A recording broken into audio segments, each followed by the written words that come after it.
दिल्ली की इस इमारत में लहराता तिरंगा और मॉरिशस का राष्ट्रध्वज दो मुल्कों के बीच के सांस्कृतिक और भावनात्मक रिश्तों का प्रतीक।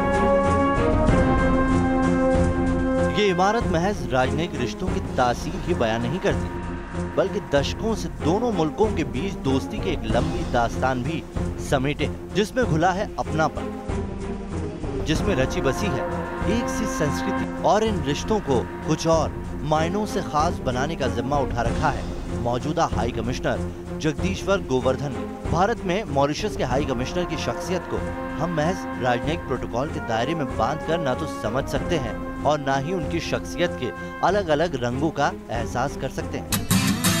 आज हम हाई कमिश्नर की एक ऐसी छवि आपको दिखाएंगे जो आपने पहले कभी नहीं देखी हो। जगदीश्वर गोवर्धन न तो दिल्ली के बाजार से खरीदकर सब्जी खाते हैं, न ही वो बाजार से फल खरीदते हैं और न ही जूस खरीदकर पीते हैं। भारत में मॉरिशस के राजनयिक अपनी जरूरत का सामान खुद उगाते हैं। दफ्तर से फुर्सत के पल मिलते ही एक किसान की भूमिका अख्तियार कर लेते हैं मॉरिशस के हाई कमिश्नर। दिल्ली में आधा एकड़ में जगदीश्वर गोवर्धन का बगीचा है, जिसमें वो खुद बागवानी करते हैं। अपने बगीचे में पौधों को पानी देते हैं और खाद बीज का ख्याल भी खुद ही रखते हैं। आप किसी भी सब्जी का नाम बताइए और वो हाई कमिश्नर के इस खेत में आपको मिल ही जाएगी। नींबू से लेकर आम तक के पेड़ यहाँ मिलेंगे। सबसे खास बात है कि हाई कमिश्नर ऐसे तरीके से खेती करते हैं जिसमें न तो रासायनिक खाद का इस्तेमाल होता है और न ही पेड़ पौधों पर छिड़के जाते हैं कीटनाशक। हाई कमिश्नर के बगीचे में देश के हर किसान के लिए कम लागत में ज्यादा पैदावार का नुस्खा है। आज आपको मॉरिशस के हाई कमिश्नर बताएंगे कैसे गाय के गोबर और गौमूत्र, गुड़ और बेसन से ऐसी खाद बनती है जिसकी लागत बेहद मामूली है और वो आपके खेतों की पैदावार कई गुना तक बढ़ा देती है। मॉरिशस के इतने बड़े राजनयिक को दिल्ली में खेती करने की आखिर जरूरत क्यों महसूस हुई, ये बताने से पहले आपको इनके बगीचे की सैर करवाते हैं। क्या आप यकीन करेंगे कि हम एक ऐसे घर में हैं जहां पर सालों से कभी कोई सब्जी खरीदी नहीं गई। इसलिए नहीं खरीदी गई क्योंकि यहाँ पर सब्जियाँ खुद उगाई जाती है। घर में सब्जियाँ उग सकती हैं, ये आपको हैरान करेगा। और कौन उगाता है ये जानकर आपको और भी हैरानी होगी। हम पहुँचे हुए हैं मॉरिशस के हाई कमिश्नर जगदीश्वर सर के पास में, जो खुद अपने घर में फार्मिंग करते हैं, अकेले फार्मिंग करते हैं और इनका जो तरीका है वो बेहद यूनिक है। किस तरीके से अपने घर में न सिर्फ सब्जियां उगाते हैं, उन्हें उगाने का तरीका भी लोगों में बांटते हैं, खुद का पेस्टिसाइड बनाते हैं और ये सिर्फ ज़ीरो बजट पे होता है, इसमें कोई खर्च नहीं होता है। ये कहते हैं कि अगर ये फार्मिंग का तरीका जो इन्होंने मॉरिशस में भी फैलाया है, अगर भारत के भी किसान इससे सीख लें तो यहाँ पर किसी को भी आत्महत्या करने की ज़रूरत नहीं पड़ेगी। स्वागत है सर आपका न्यूज़ नेशन पर। धन्यवाद। ये क्या है आपकी जो बगिया है, हम देख पा रहे हैं, बगिया क्या है, इसकी क्या खासियत है और कैसे करते हैं? कब से आपने सब्जी नहीं खरीदी है? ऐसा है कि मैं मॉरिशस का हाई कमिश्नर हूँ। साथ साथ अपना बाप दादे भारत से गए, सभी किसान थे, गन्ना बोने के लिए गए थे मॉरिशस में। और मॉरिशस का तो सभी जानते हैं मॉरिशस गन्ना का देश है। और यहाँ पर मैं करीब 5 साल डॉक्टर सुभाष पालेकर से मिले, जो महाराष्ट्र के अमरावती का, जो करीब 15 साल से आंदोलन चला रहे हैं भारत में zero budget natural farming. Zero मतलब ज़ीरो बजट नेचुरल फार्मिंग कि आपको खर्च ही नहीं होता है, जो है जो नेचुरल है और स्पिरिचुअल, जो गांधी जी बोलते थे, महात्मा गांधी जी, स्पिरिचुअल होना चाहिए फार्मिंग वो। और ये है बहुत साइंटिफिक ढंग से। ये आपके हाथ में क्या है? ये लहसुन है। लहसुन अभी 3 महीना से पहले बोए थे और यहाँ पर अभी कबाड़े, ये छोटी जगह में हुआ क्योंकि किचन गार्डन करते थे, ज़्यादा नहीं बोते हैं। और ये भी ऐसा है, तो ऐसा है कि ये भी स्वास्थ्य के लिए बहुत अच्छा रहता है। ये देखिए आप, ये जो लहसुन है इन्होंने अपनी ही किचन गार्डन में बनाया है और इसमें हम ये देख पा रहे हैं कि ऊपर तरफ भी ये लहसुन की कलियां। ये कैसे मुमकिन हुआ? अब ये खूबी है नेचुरल फार्मिंग का। तो ये इस जगह पर, इस छोटी सी जगह पर इन्होंने ये लहसुन बोया था और ये लहसुन आज किस कंडीशन में है मैं आपको दिखाने की कोशिश करता हूँ। ये लहसुन देखिए आप, ये लहसुन इस किचन गार्डन का है जो जगदीश्वर जी ने यहाँ पर खुद उगाया है। यहाँ पर हमें बहुत सारी हरियाली दिख रही है। इस हरियाली में क्या क्या आपने बोया हुआ है? हम यहाँ से शुरू करते हैं। ये ग्रीन बीन्स रहा, ये ग्रीन बीन्स ये करीब 40 दिन में हो जाता है। इस तरीके से घर में भी फार्मिंग हो सकती है। ये बड़ा चौंकाता है और इतनी अच्छी फार्मिंग हो सकती है। आप साइज देखिए इन गोभियों का। ये गोभी आप मार्केट से लेने जाते हैं, ये किसी के घर में उग रही है और इतनी अच्छी तरीके से उग रही है। आज हालत ये हो गई है कि किसान बिना फर्टिलाइजर और कीटनाशकों के इस्तेमाल के बिना खेती करने की सोच भी नहीं सकते। आम धारणा ये बनी हुई है कि फर्टिलाइजर से ही उत्पादन बढ़ता है, इसीलिए नुकसान की परवाह किए बगैर कीटनाशक और उर्वरक का बेजा इस्तेमाल होता है। लेकिन इस तस्वीर को बदलने का पैगाम देती है मॉरिशस हाई कमिश्नर की बागवानी। यहाँ लहसुन से लेकर मिर्च और पुदीना से लेकर नींबू तक हर चीज मिल जाती है और इसमें बिल्कुल भी फर्टिलाइजर्स का इस्तेमाल नहीं होता। नेचुरल फार्मिंग की जगदीश्वर गोवर्धन की ये तकनीक आपके लिए भी बेहद फायदेमंद है। इसे मैं सुपर गार्डन कहूँगा क्योंकि यहाँ पर सब कुछ है। आप देख पा रहे होंगे ये एक पुदीने का पूरा सा एरिया है, यहाँ पर पुदीना उगाया गया है। पुदीने का साइज भी आम पुदीने से बड़ा है क्योंकि इसके पीछे एक आ जा रहा है कि ये ऑर्गेनिक भी नहीं है, ये नेचुरल फार्मिंग है। ये मिर्च के पेड़, हमने मिर्च तो बहुत देखी है फ्रिज में, घर में, सब जगह, लेकिन मिर्च के पेड़ का साइज़ ये होता है। ये बहुत सारे लोग जो अमूमन खेत से दूर हैं या मेट्रो सिटीज़ में रहते हैं उनके लिए थोड़ा सा अचरज भरा होगा। आपने खीरा देखा होगा, ककड़ी के तौर पर बहुत बार खाया होगा, लेकिन खीरे की ऐसी बेल होती है और उस बेल में ये उगता है। ये मैं पहली मर्तबा देख रहा हूँ। अभी छोटा है लेकिन इसका साइज़ कितना जाता होगा सर? 1 फुट होता है। 1 फुट के लगभग ये बड़ा हो जाता है। यहाँ पर आप ये भी देख पा रहे होंगे कि हर सब्जी अमूमन थोड़ी सी बड़ी दिख रही है। आप ये जो लाल भाजी देख रहे हैं, इसके पत्ते भी ज़्यादा बड़े हैं और ये भी सर इसी का ये सफ़ेद वाला है और ये रेड वाला है जी। और सब्जी, लेकिन मार्केट बहुत कम मिलता है। बहुत अच्छा है खाने का, इसका विटामिन सब होता है, मल्टी विटामिन, बहुत अच्छा भाजी होता है। ये देखो कोढ़ा, और ये देखिए आप, ये कद्दू है, कोढ़ा, इसे पंपकिन बोलते हैं। पंपकिन कहते हैं, इसे कद्दू कहते हैं, दिल्ली में इसे सीताफल कहते हैं, बाकी जगह कद्दू कहते हैं। ये कोढ़ा एक शब्द, भोजपुरी में इसे कोढ़ा कहते हैं। कोढ़ा आमतौर पर माना जाता है कि एक खास जमीन में खास तौर के फल या सब्जियां ही हो सकती हैं,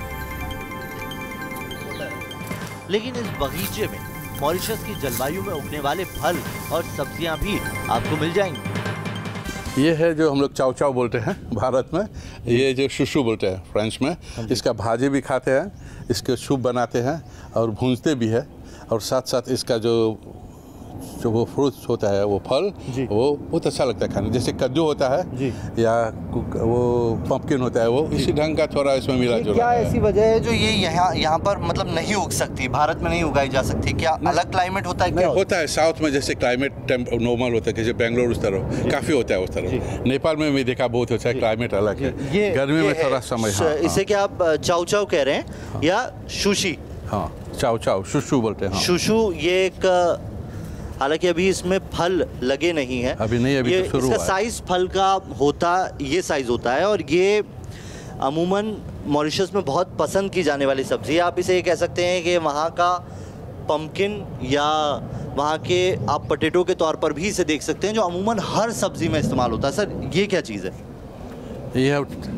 ये इसको तय बोलते हैं, जीते पे ऐसे फ्रेंच में, लेकिन तय या टाइम बोलते हैं जी, इंग्लिश में टाइम। हाँ, तो वो जो है सुखा कर रखते हैं जी। ये असली है, ये तो कम से कम 1 फुट आता है ऊपर जी। अभी तो काट दिया है। थाइम भी ये यहाँ पर उगा रहे हैं और ये भी कुछ अलग है? नहीं, ये तो फूल है। अच्छा, ये फूल है। न सिर्फ सब्जियाँ बल्कि यहाँ फलों के पेड़ भी आपको लुभाते हैं। ये मौसम फलों के राजा आम का है, तो फिर इसकी खुशबू भी आप यहाँ महसूस कर सकते हैं। ये जो आम दिखाई दे रहा है, आप इसे देखकर ये मत सोचिए कि मैं किसी जंगल या आम के बड़े से बगीचे में हूँ। मैं उसी सुपर गार्डन में हूँ जहाँ पर आम भी है और आम के साथ और भी कई सारी सब्जियाँ हैं, और साथ ही इन सब्जियों को बनाने वाले, उगाने वाले जगदीश्वर जी भी हमारे साथ मौजूद है। सर, आम भी है आपके यहाँ पर, हमने देख लिया, और बड़े अच्छी तरीके से आपने इनको सहेज कर रखा हुआ है, बड़ी साइज़ अच्छी है इनकी। और क्या क्या है सर यहाँ पर? बस नींबू भी है, करीब करीब 20 पेड़ है नींबू का, और पम्पलेमुसेस का जो है साइट्रस फ्रूट जितनी मोटी होती है बहुत अच्छा रहता है स्वास्थ्य के लिए, वो भी है जी।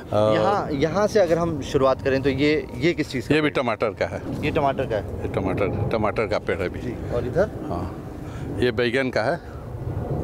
ये बैंगन का, बैंगन अभी लगे नहीं है इसमें? अभी थोड़ा अभी ये है। और ये देखिए बैंगन का पेड़ है, बैंगन लगे हुए हैं। यहाँ पर मोटे वाले बैंगन आपने लगाए। यहाँ पर टमाटर आप देख पा रहे होंगे इस तरफ, और इस तरफ बड़ी तादाद में आप हरी मिर्च देख पा रहे होंगे। हरी मिर्च का साइज भी अच्छा है यहाँ। ये अभी तो छोटा है लेकिन अब बड़ा होने वाला, तो फूल हो रहा है अभी।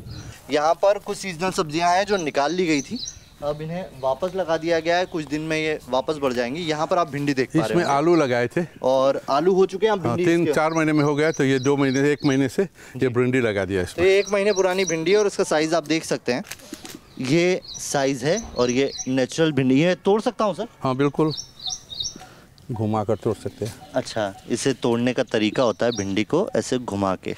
ये बचा के कैसे रख रहे हैं, सहेज के कैसे रख रहे हैं, एक ख़ास पद्धति है जो इन्हीं से हमें सीखनी होगी। ये बता रहे हैं कि एक देसी गाय अगर आपके घर में है तो आप 15 एकड़ ज़मीन उससे इसी तरीके से हरी भरी कर सकते हैं।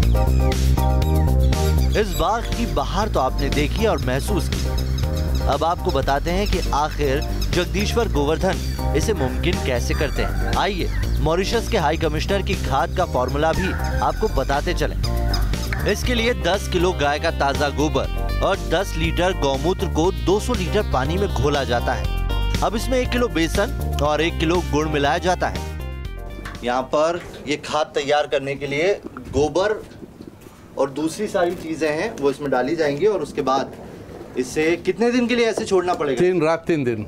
3 रात 3 दिन में तैयार हो जाएगा। हाँ, इसमें और ये कितने दिनों तक इस्तेमाल किया जा सकता है? 4-5 दिन, 2-3 दिन और रख सकते हैं। अच्छा। हाँ, बैक्टीरिया और ज़्यादा हो जाएगा, और लेकिन 3 दिन मिनिमम होना चाहिए।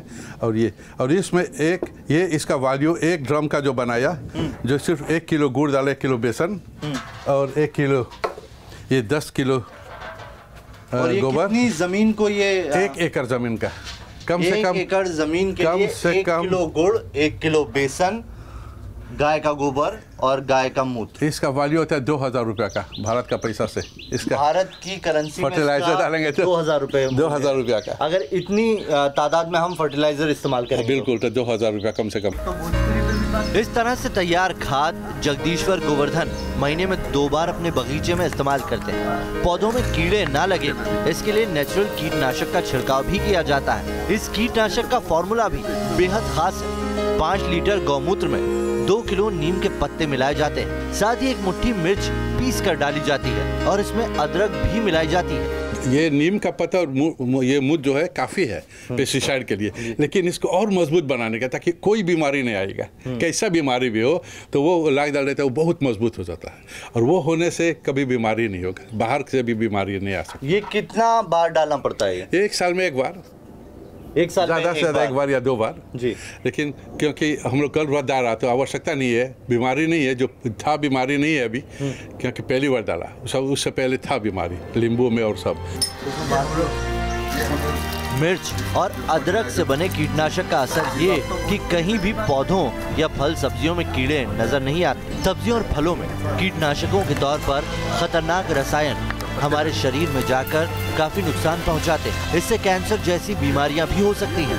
प्रदूषित और जहरीले फल सब्जियों को खाने के अलावा हमें कोई विकल्प नजर नहीं आता। लेकिन मॉरिशस के हाई कमिश्नर की मुहिम उन लोगों के लिए भी एक नजीर है जो अपनी जमीन होते हुए भी हर चीज के लिए बाजार का मुंह देखते हैं। मैं करीब 8 साल स्वास्थ्य मंत्री भी किया हूँ मॉरिशस में।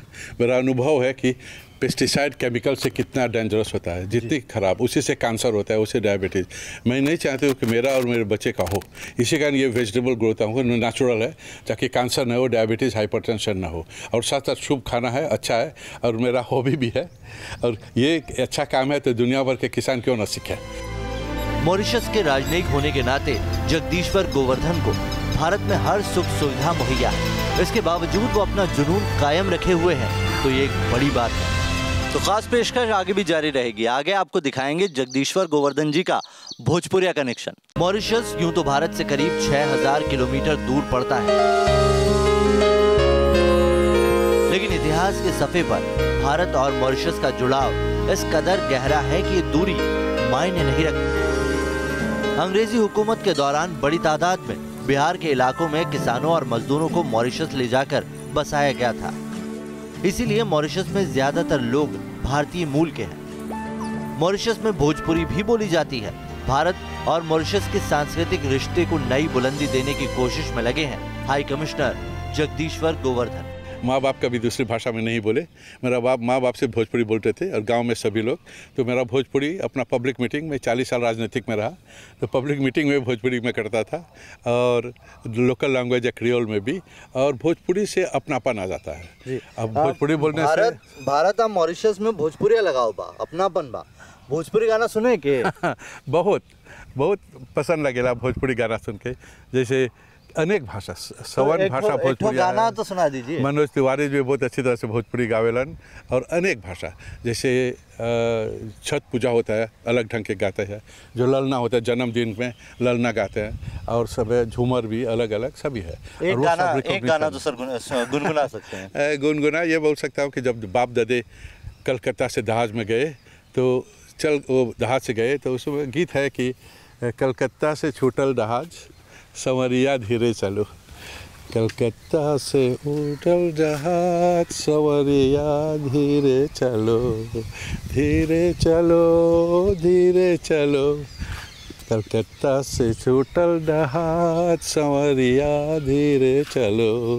देश की माटी से लगाव क्या होता है ये जगदीश्वर गोवर्धन को बताने की जरूरत नहीं पड़ती। उनकी जिंदगी के हर जर्रे में एक पैगाम छिपा है। समझने वाले इसे बखूबी समझते भी हैं और शख्सियत की सादगी को सलाम भी करते हैं। मॉरिशस के हाई कमिश्नर जगदीश्वर गोवर्धन जी की यहाँ तारीफ करनी होगी, इसलिए नहीं कि वो बाहर से आए और यहाँ पर किस तरीके से हमारी पद्धति को हमसे मिलाया, बल्कि वो ये बता रहे हैं कि हम यहाँ पर भी ऐसे ही अपने घर में किचन बना सकते हैं, हमारी प्रकृति को सहेज सकते हैं और साथ ही हमारी संस्कृति की भी हम पहचान कायम रख सकते हैं। वीडियो जर्नलिस्ट हरीश शर्मा के साथ नवेद कुरैशी, न्यूज़ नेशन।